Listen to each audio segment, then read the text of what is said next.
Lights, camera, action. We'll leave off the lights and the camera. We're going to talk about what I consider to be kind of a unique feature in Adobe Photoshop. It's an action. Actions allow me to do something that I like. It allows me to take steps that I've applied to one image and apply them to something else in a very meticulous way. So actions are for things that you do over and over again. Think of how you work through this program. Undoubtedly, there are going to be times when you want to do the same things to something else, and actions is exactly the place you want to be. They have really matured over the years. I can remember, years ago, where you couldn't even use a blending mode with an action, and now you can. Go into your exercise files for this chapter. Open up the first one here, 161008. These were taken in Egypt a long time ago, actually. Probably over 30 years ago. They were slides that were digitized. I have thousands of these images that all have the same problem. Part of it was caused by the age of the image. Part of it was caused by the system that did the scanning. I can fix them all with the same procedure. So let's start here. Making an action is actually pretty easy. If you don't have the Actions panel over here, all you got to do is go up to the word Window and down to the word Actions right there. And you got them open. Now over here, default actions will be there. If you have never used these before, those are going to be there. We're going to start from scratch here. Let's close out that set. Let's create our own. Now this button right down here allows me to make a set. We'll call this one Egypt. Why not? Now I know you probably know this, but I can click the OK button. But since it's blue and glowing like that, I can actually press the Enter key and get the same result. Either way, we now have a set. We don't have an action. That's a set for our actions. So we're going to start the tape recorder by clicking this button right here, New Action. With the new action, let's call it Color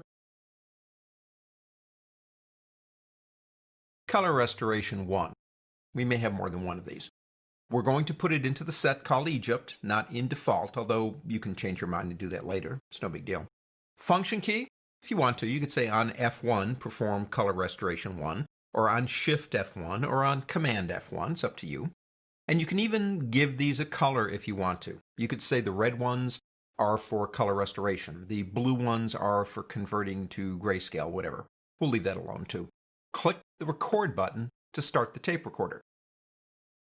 Now the analogy of a tape recorder is nice when you think about it. However, that's not really exactly what's happening. It's going to record what I do, but not the interim time it took me to do it, like right now. It's not recording this time. It's waiting for me to do something. That's kind of common sense, I guess. Let's start by fixing the image. Now I'm going to use curves. We're going to talk about curves in the next lesson. This is just about making an action. So I'm going to collapse this area out.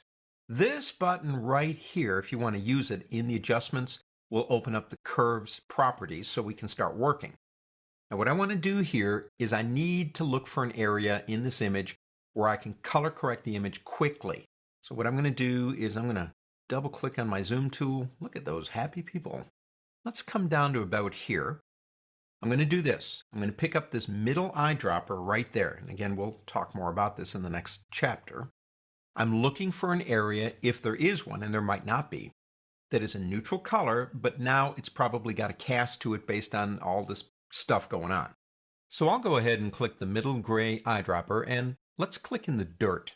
I'm thinking that's probably a good place for a neutral color, dirt. And actually that's not too bad. Let's go ahead and take that back down again in size so we can see what's going on. My sky's blue. If I turn this on and off, it wasn't before. We've got green in these areas here. I think that's actually not too bad, except it's a little bit darker than what I want. So I'm going to put a point right here in curves, and I'm going to get it a little bit brighter, something like that. And remember, we'll talk about curves in the next chapter. So I like what I see. I've got color in what I think is right in the tourists. I've got green in these areas in here, these kind of grasses, and I've got a blue sky, and I think that's okay, and I like it, and I want to apply it to a whole bunch more images. So let's go ahead and reopen up Actions and turn it off. We're done. That's all we wanted to do.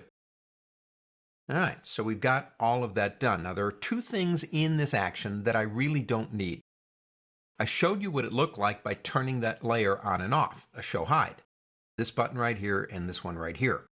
You can do two things here.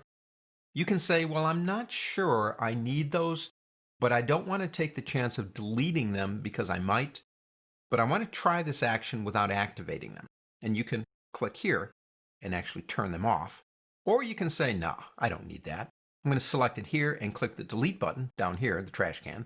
And it says, do you want to delete this selection? You can click OK. And we'll do the same thing for this one right here. Actions themselves are they're very mathematical.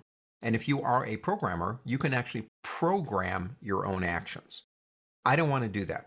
What I want to do is be able to use Photoshop the way I'm comfortable doing it and have it record what I'm doing so I can use it again as an action. So what we have done in this lesson is create our own action in a set called Egypt. On to the next.